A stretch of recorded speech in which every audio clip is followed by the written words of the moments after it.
오늘 말씀 제목이 주님께 순종한 삶만이 의미 있는 열매를 맺습니다 라는 제목으로 함께 은혜 받았으면 좋겠습니다. 할렐루야. 아멘. 사울은 하나님을 떠나 있었기 때문에 하나님께 아무런 응답을 받을 수가 없었습니다.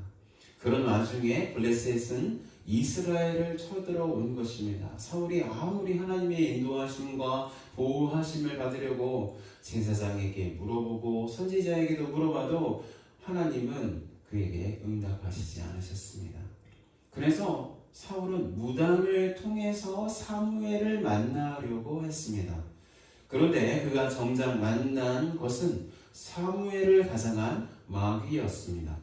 그는 사무엘 귀신에게 저주의 말만 듣고 자기의 처소로 돌아갈 수밖에 없었습니다. 오늘 본문은 그 후에 사울이 그렇게 쳐들어온 블레셋과의 전쟁에서 죽는 장면을 그려내고 있습니다. 블레셋 사람들이 계속해서 이스라엘을 압박하니까 사울의 군대는 계속해서 뒤로 후퇴할 수밖에 없었습니다. 그래서 이스라엘 남쪽의 깊숙한 길보아 산까지 밀려나가게 되는 그런 상황에 처했습니다. 그때 블레셋 군대의 화살은 사울과 그 아들들에게 집중하게 되었습니다. 그 화살이 사울의 아들인 요나단과 아비나답과 말기수아를 죽였습니다. 그리고 블레셋 군대의 화살은 사울에게도 중상을 입혔습니다. 사울은 자신에게 화살이 깊숙하게 박혀있고 그런 부상 때문에 도저히 자기의 목숨을 유지할 수 없는 것을 알고서 자기의 무기 든 자에게 자기를 죽여달라고 부탁했습니다. 이는 자기가 블레셋 군대에 잡혀서 자신을 찌르고 모욕할까 두려워한다고 했던 것입니다.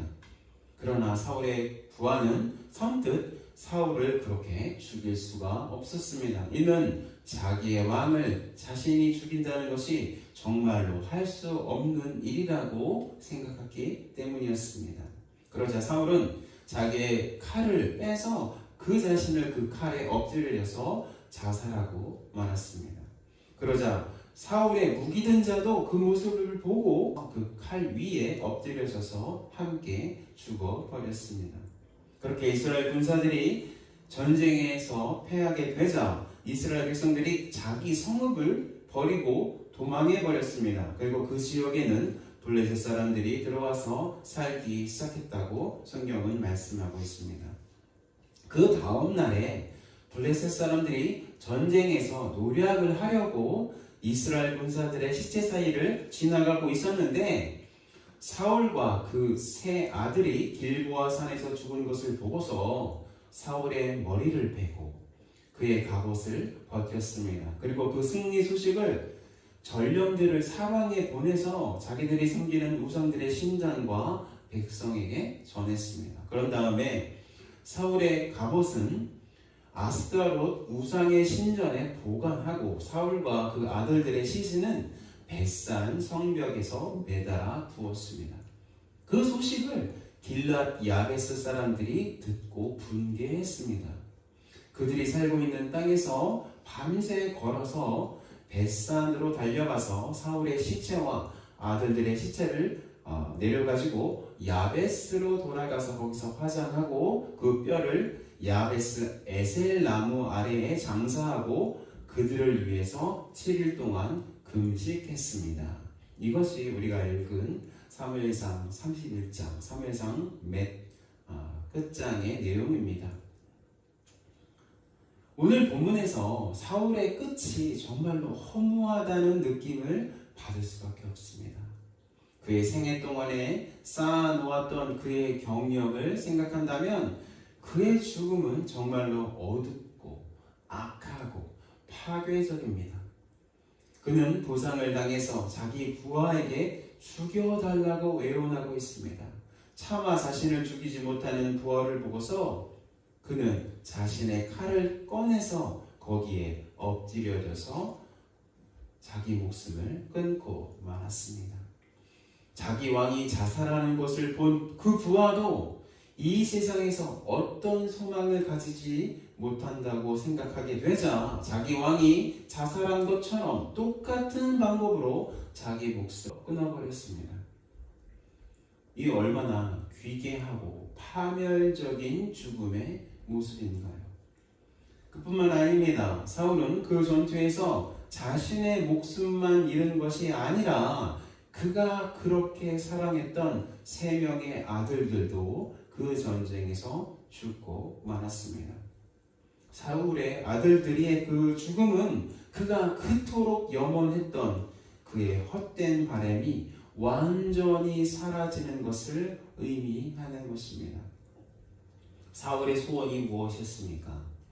그의 왕위를 자기 맏아들 요나단에게 안전하게 물려주어서 그의 가문이 계속해서 이스라엘의 왕족이 되는 것이었습니다. 그런데 그의 그런 바람은 맏아들 요나단과 그 2명의 아들의 죽음으로 완전하게 끝나게 되었습니다.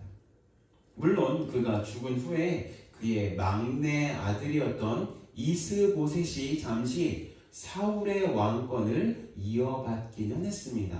그러나 이스보셋이 왕이 되는 것을 사울은 조금도 기대하지 않았던 것으로 보입니다. 왜냐하면 이스보셋은 사울이 하나님을 완전히 떠난 상태에 있을 때 얻은 아들이기 때문입니다. 그 증거가 그의 이름에 있습니다. 이스보셋의 원래 이름은 에스바알이기 때문입니다. 에스바알. 여러분, 이 에스바알의 뜻은 바알의 남자라는 뜻입니다. 히브리어 남자라는 뜻의 이쉬와 바알, 신과 함께 합쳐져서 이스바알이라고 지은 것입니다. 즉, 사울은 그의 막내 아들의 이름을 이방 우상의 이름을 따라서 지었던 것처럼 그만큼 타락한 상태에서 자기 아들을 낳았다는 것입니다. 그래서 사울이 죽고 잠시 왕이 되었던 이스보셋에게는 조금의 왕이 될 만한 어떤 소원도 사울에게 원래 있지 않았다는 것을 그의 이름을 통해서 알 수 있다는 것입니다. 그래서 오늘 사울의 아들들이 죽었다는 소식은 사울이 정말로 원했던 그의 왕권이 계속해서 이어지는 것이 오늘 보물 속의 전투에서 완전하게 사라졌음을 성경은 우리에게 말씀하고 있는 것입니다. 또한 그의 죽음으로 인해서 이스라엘 영토가 적들에게서 빼앗기게 되었습니다. 그렇죠? 사울과 그 아들들이 죽은 것을 발견한 그곳의 사람들이 그 성읍들을 버리고 도망해 버렸습니다. 그러자 블레셋 사람들이 그곳을 점령해서 살기 시작했습니다. 원래 하나님께서 이스라엘 백성들에게 주신 임무는 무엇입니까? 그곳에 살고 있었던 하나님을 모욕하고 있었던 가나안 족속들을 몰아내고 하나님의 제사장 나라가 되는 것이었습니다. 그런데 오늘 본문에서 그런 일이 발생했습니까?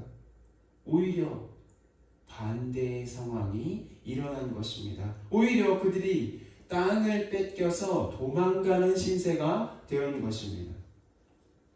그렇게 이스라엘이 하나님의 그 임무, 그것을 이루지 못하고 오히려 후퇴하게 한 원인이 무엇입니까? 바로 암울한 사울의 죽음인 것입니다. 성경은 사울의 죽음을 이렇게 정말로 어둡게 그리고 있습니다. 성경은 사울의 죽음을 정말로 완전한 멸망으로 그리고 있습니다. 반면에 그가 살아있을 때 사울의 삶을 성경은 세상적으로는 성공한 왕으로 표현하고 있습니다. 사무엘상 14장은 사울의 업적을 이렇게 말씀하고 있습니다. 다 함께 읽겠습니다. 사무엘상 14, 47, 48 시작. 사울이 이스라엘 왕위에 오른 후에 사방에 있는 모든 대적 곧 모압과 암몬 자손과 에돔과 소바의 왕들과 블레셋 사람들을 쳤는데 향하는 곳마다 이겼고 용감하게 아말렉 사람들을 치고 이스라엘을 그 약탈하는 손들의 손에서 건졌더라. 그가 살아있을 때 그는 세상적으로 성공한 왕이었습니다. 그는 왕으로서 이스라엘 백성들을 모압과 암몬과 에돔과 소바와 블레셋과 아말렉 사람들의 손에서 구해냈던 위대한 왕이었습니다. 그에게는 강력한 왕권이 있었습니다. 그가 전투에 나가서 승리를 거두었기 때문에 생긴 권력이 있었습니다. 그때 이스라엘 사람들은 그를 정말로 두려워했습니다. 그가 가진 왕권 앞에서 그에게 비위를 맞추려는 사람들이 정말로 많았습니다. 우리가 함께 사무엘상 쭉 읽어봤죠. 그럴 때 수많은 사람들이 그에게 협조했고 그의 비위에 맞춰서 행동했다는 것을 우리는 알 수 있습니다. 그가 정치적으로 배려하면 사업에도 성공할 수 있었을 것입니다. 그가 나누어주는 그 땅으로 부자가 될 수도 있었을 것입니다. 그래서 많은 사람들이 그에게 협조했다는 것입니다. 그러나 그는 하나님 앞에서 실패한 왕이었습니다. 그는 하나님의 말씀을 순종하지 않았습니다. 하나님께서 전멸하라고 말씀하신 아말렉과의 전쟁에서 그는 그의 눈에 좋은 가축을 죽이지 않고 가져왔습니다. 그 후에 하나님께서는 그에게 더 이상 임재하시지 않으셨습니다. 그에게 말씀하시지 않으셨습니다. 하나님께서 그에게 임재하시지 않으니까 그에게 악한 영이 역사하기 시작했습니다. 그 악한 영이 그의 내적인 평강을 매일마다 깨뜨렸습니다. 급기야 그는 자신의 사위 다윗을 정말로 시기 질투해서 그를 죽이려고 매일같이 인간 사냥을 하는 사람이 되어버렸습니다. 그리고 사냥을 하는 도중에 그 다윗을 쫓는 도중에 하나님의 제사장들을 남김없이 죽이는 죄까지 저질렀습니다. 그렇게 사울이 악한 일을 저질렀는데도 이스라엘 백성들은 감히 그를 대적할 수 없었습니다.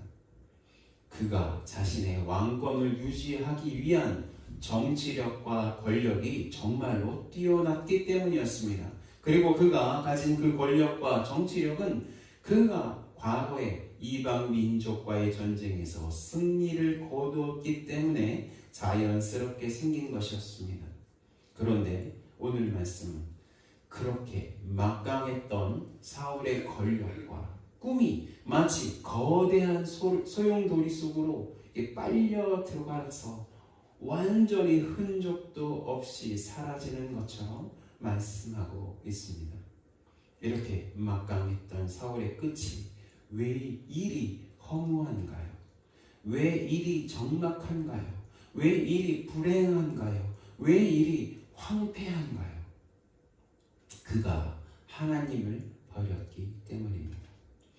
그가 하나님의 뜻에 살기를 거부했기 때문입니다. 마치 탈선한 기차가 얼마 가지 못해서 금방 망가지듯이 하나님의 뜻이라는 선로를 벗어난 사울의 삶은 이렇게 끝날 수밖에 없는 것입니다. 그가 하나님의 삶에 완전히 순종한 삶을 살지 않았다는 것을 극명하게 보여주는 증거가 본문에 나옵니다. 무엇인가요? 그가 자신의 목숨을 스스로 끊은 것입니다. 이것은 자기의 목숨을 자기 스스로 결정할 수 있다고 생각한 정말로 교만한 행동인 것입니다. 이것은 하나님을 무시한 행동입니다. 하나님의 주권을 거스리는 행동이었습니다. 그가 죽을 때라도 하나님께 회개할 수도 있었는데 그 자신이 회개할 수 있는 기회를 스스로 차단한 정말로 큰 죄였던 것입니다. 여기에 이런 모든 이 교만한 죄의 기반은 그 자신이 하나님이라고 생각해서 선택한 행동이었던 것입니다. 사울이 이렇게 하나님께 순종하지 않고 죽는 것이 그냥 자기에게만 나쁜 영향력이 있었을까요? 아닙니다. 그가 이스라엘에서 가장 높은 위치에 있는 사람이었기 때문에 그의 영향력을 미치는 모든 범위 사람에게 그의 죽음은 나쁜 영향을 끼쳤습니다. 그의 죽음은 그의 무기든 자에게 나쁜 영향을 끼쳤습니다. 우리가 읽었듯이 그 무기든 자도 사울을 따라 자기 목숨을 자기가 끊어버리고 말았습니다. 그의 죽음은 그의 아들들도 죽게 만들었습니다. 그의 아들들은 그 아버지인 사울과 함께 전쟁에 참여했고 사울의 잘못된 리더십 때문에 한날 한시에 죽임을 당하게 되었던 것입니다. 그의 죽음은 또한 그곳에 살고 있었던 사람들이 자기의 집과 땅을 버리고 유리 방황하는 피난민이 되게 했습니다. 이것이 사울의 죽음의 영향력이었습니다. 이처럼 어떤 사람의 영향력이 크면 클수록 그 사람이 망가진 삶을 살면 그 사람의 영향력이 닿는 곳마다 더 큰 망가짐이 발생된다는 것을 우리는 명심해야 하는 것입니다. 그래서 본문을 통해서 첫 번째로 우리 삶에 적용하고 싶은 것은 주님께 순종하지 않는 삶은 자신과 주변을 파멸시킨다는 것입니다. 우리 이대제 함께 읽겠습니다. 시작. 주님께 순종하지 않는 삶은 자신과 주변을 파멸시킨다. 주님께 순종하지 않는 삶이 자신과 그 주변을 파멸시키는 예를 우리는 성경에서 아주 쉽게 찾을 수 있습니다. 대표적인 사람이 누굽니까? 우리는 우리의 조상이었던 아담의 이야기를 하지 않을 수 없습니다. 아담이 대표적인 경우입니다. 창세기에서 아담은 인간을 대표하는 사람이었습니다. 그 아담은 그 후에 오는 모든 사람들을 그 허리에 담고 있었습니다. 그가 하나님께서 하지 말라고 하신 그 일을 하는 순간에 아담 이후에 태어나는 모든 사람들은 아담처럼 죄의 영향력 가운데 죄인으로 태어날 수밖에 없었습니다. 아담이 따먹은 그 선악을 알게 하는 나무의 열매를 그 따먹은 그 죄가 결국 살인죄임을 그 스스로 목격하는 데는 별로 시간이 많이 필요하지 않았습니다. 그의 첫째 아들이었던 가인이 자신의 둘째 아들인 아벨을 죽이는 사건을 아담은 자기 눈으로 똑똑히 봐야 했습니다. 그래서 우리는 아담 안에서 태어났기 때문에 아담처럼 죄인으로 살고 있는 것입니다. 이 말씀을 로마서 3장 12절에서 14절 이렇게 말씀하고 있습니다. 함께 읽겠습니다. 시작. 그러므로 한 사람으로 말미암아 죄가 세상에 들어오고 죄로 말미암아 사망이 들어왔나니 이와 같이 모든 사람이 죄를 지었으므로 사망이 모든 사람에게 이르렀느니라. 죄가 율법 있기 전에도 세상에 있었으나 율법이 없었을 때에는 죄를 죄로 여기지 아니하였느니라. 그러나 아담으로부터 모세까지 아담의 범죄와 같은 죄를 짓지 아니한 자들까지도 사망이 왕노릇하였나니 아담은 오실 자의 모형이라.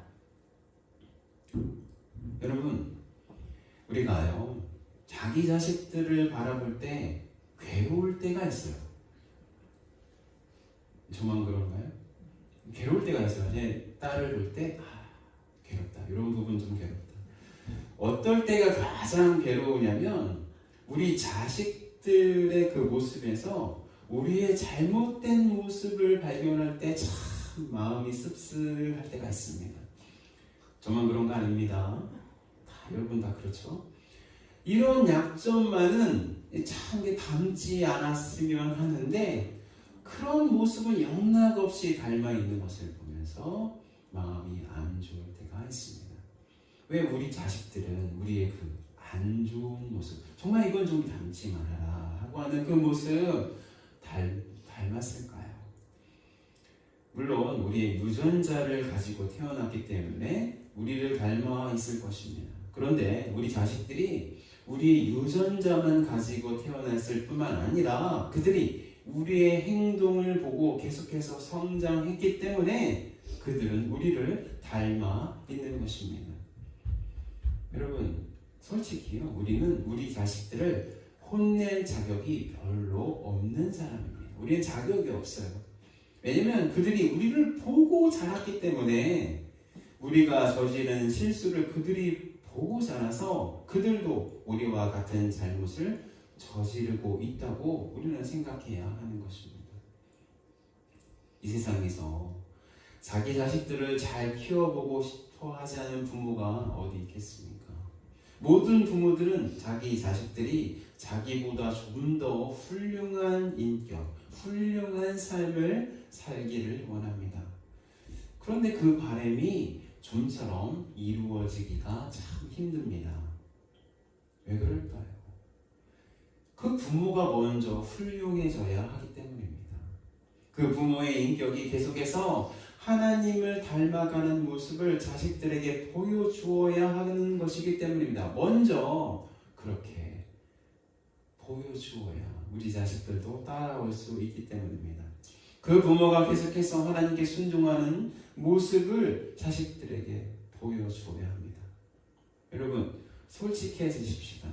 우리가 자랄 때요, 우리 부모님들에게 실망하고 화가 날 때가 있었습니다. 저만 그런 거 아닙니다. 여러분들도 여러분의 부모님에게 실망하고 화날 때 있었을 것입니다. 물론 우리 중에는 정말로 훌륭한 부모님 슬하에서 잘 교육받고 성장하신 분들도 계십니다. 그런데 우리가 우리 부모님께 화가 날 때는 우리 부모님도 하시지 못하는 일을 나에게 강요하실 때였습니다. 우리 부모님도 정직하시지 않으신데도 우리에게 정직을 강요할 때 우리는 부모님께 반항했습니다. 우리 부모님도 평소에 독서를 그렇게 하시지 않은 것 같은데 우리에게 공부를 강요할 때 우리는 부모님의 말씀에 순종하기 어려웠습니다.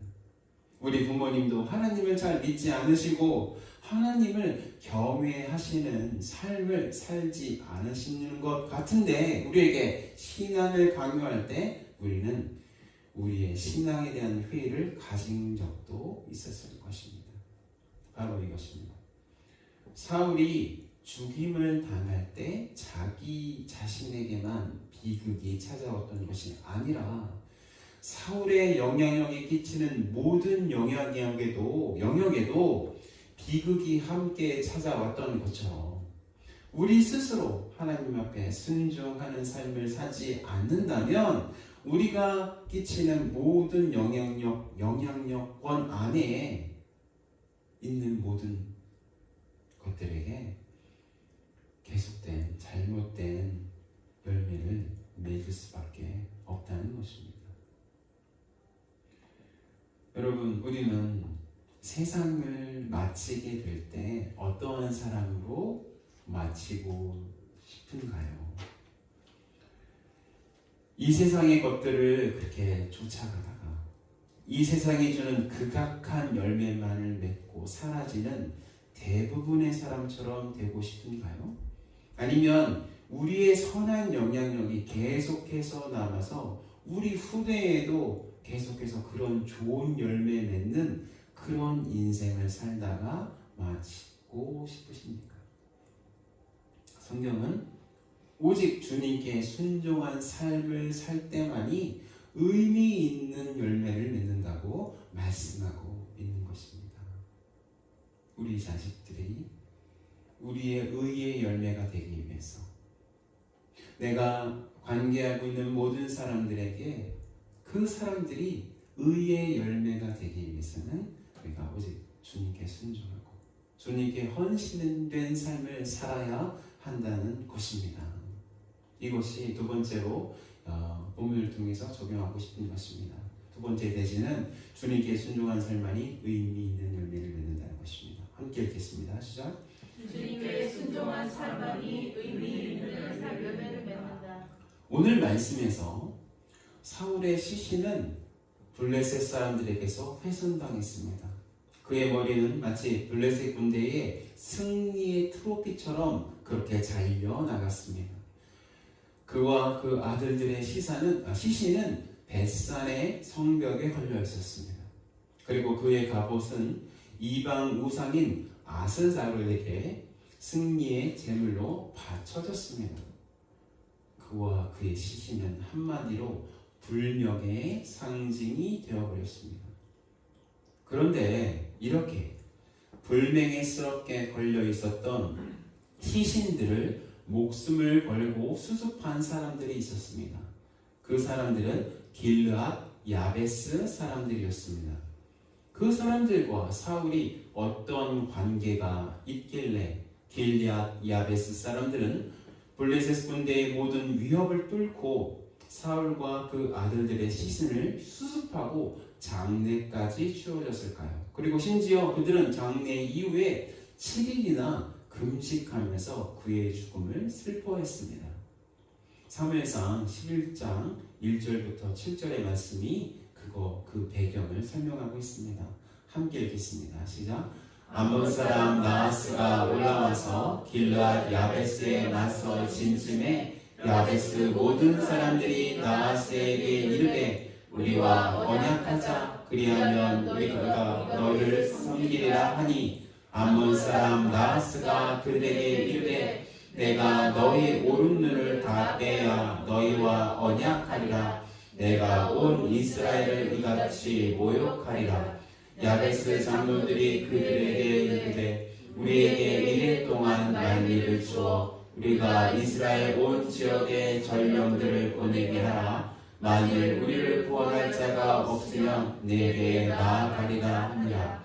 이에 전령들이 사울이 사는 기브아에 이르러 이 말을 백성에게 전하매 모든 백성이 소리를 높여 울더니 마침 사울이 밭에서 소를 몰고 오다가 이르되 백성이 무슨 일로 우느냐 하니 그들이 야베스 사람의 말을 전하니라.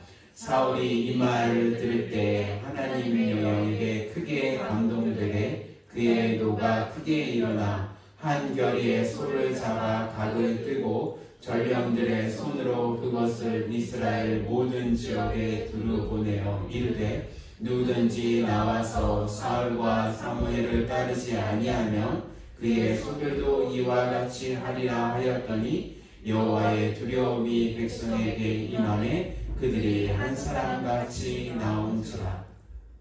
사울이 왕으로 임명된 뒤에 길르앗 야베스 사람들이 암몬 족속에게 침략을 받아서 모든 사람들의 오른눈을 빼야 할 처지가 되었을 때 그 소식을 들은 사울이 하나님의 영에 크게 감동되어서 군사를 일으켰던 것입니다. 그때 사울이 일으킨 군사들은 하나님의 도움으로 암몬 군사들을 무찔러서 길르앗 야베스 사람들을 구해낼 수 있었습니다.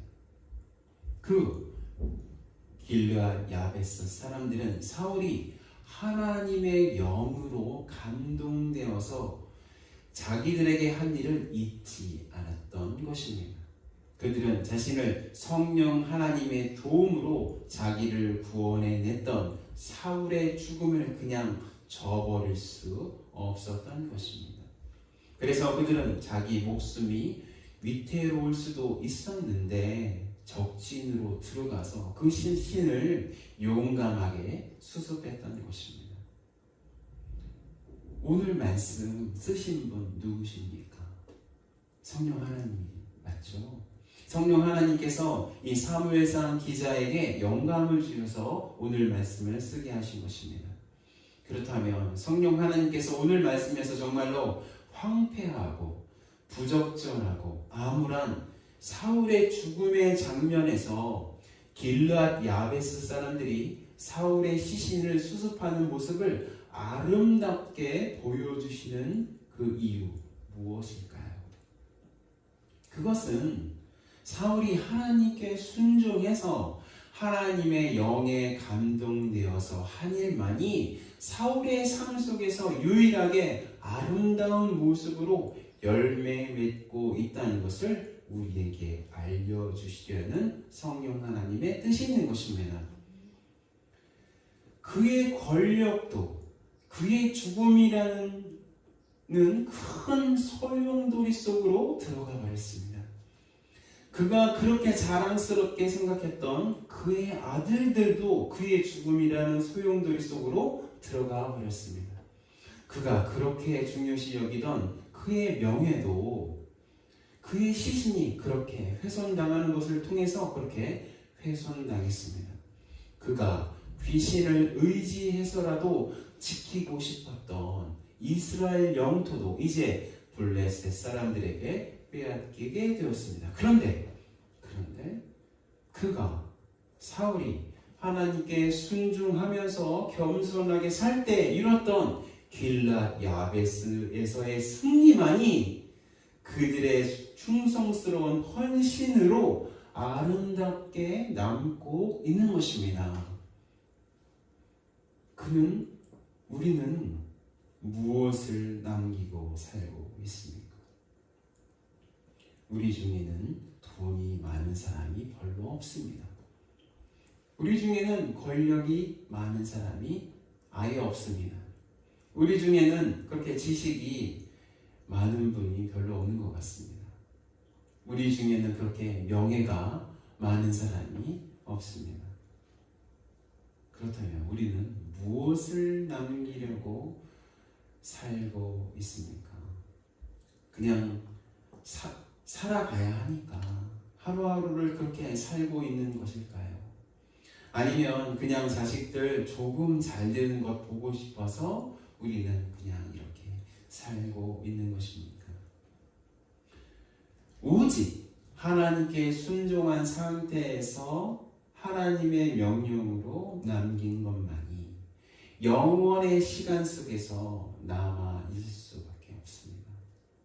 그렇게 하나님께 불순종했던 사울이 완전한 권력을 가진 상태에서 얻으려 했던 것, 즉 그의 권력, 명예, 왕권 등등은 그의 죽음으로 그렇게 불명예스럽게 되었지만 그가 하나님께 순종해서 거둔 길랏 야베스는 이렇게 성경 속에서 명예스럽게 남아있는 것처럼 오직 우리가 하나님께 순종한 상태에서 남긴 것만이 이렇게 영원한 시간 속에서 남아 있을 것입니다.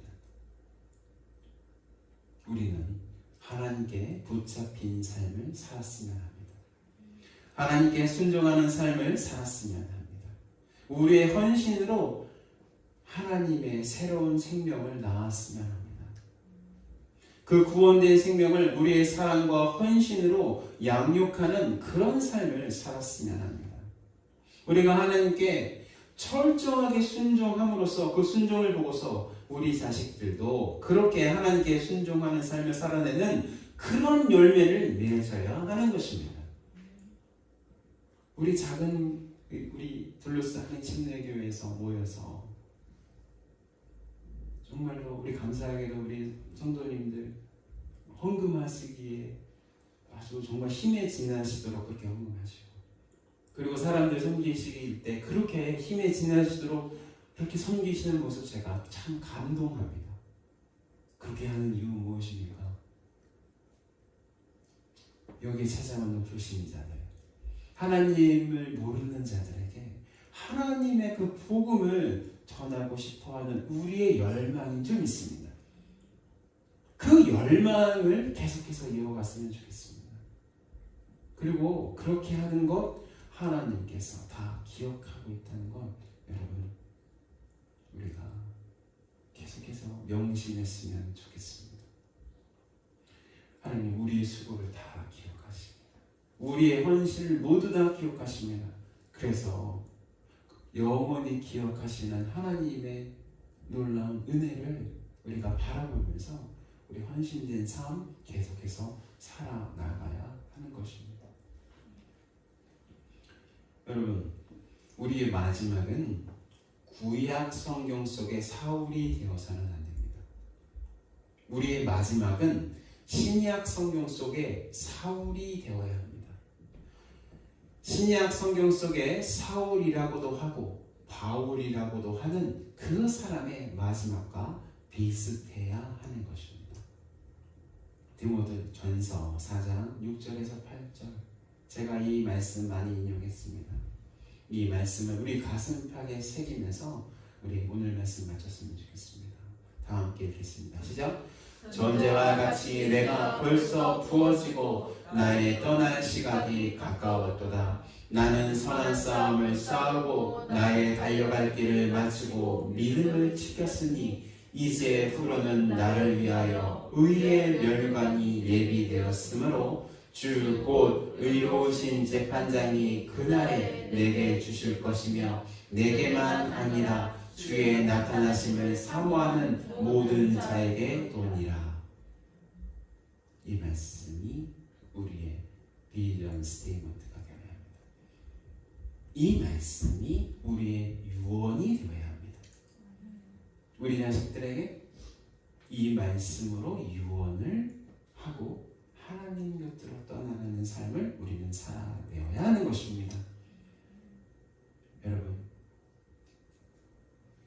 하나님께 헌신하십시다. 생명을 살리는 일에 헌신하십시다. 여기서 찾아오는 천하보다도 귀한 불신자 청년들 저번 주에 3명이 나왔어요. 오늘 안 왔어요. 캠핑하고 있대요. 오거나 말거나 마음은 좀 안타깝지만 다음 기회가 되는 거죠. 그들에게 어떻게든 사랑을 끼치도록 해야 되는 거죠. 우리가 하나님 앞에 이렇게 사는 것이 하나님 믿는 거야. 이렇게 사랑하는 것이 하나님 믿는 거야. 이렇게 서로 아끼고 서로 부둥켜 안으면서 안타까워하는 것이 신앙생활 하는 거야. 보여줘야 합니다. 그랬을 때 그들이 하나님을 믿었을 때 그들이 우리의 영원한 유산이 되는 것이에요. 여러분, 무엇을 남기시겠습니까? 이런 삶의 고백을 하고 우리 각자의 삶을 마치는 그런 복, 우리 각자가 누렸으면 좋겠습니다. 그런 복이 우리 둘러싸는 침례교회 교인들에게 충만하게 임하시기를 예수 그리스도의 이름으로 축원합니다.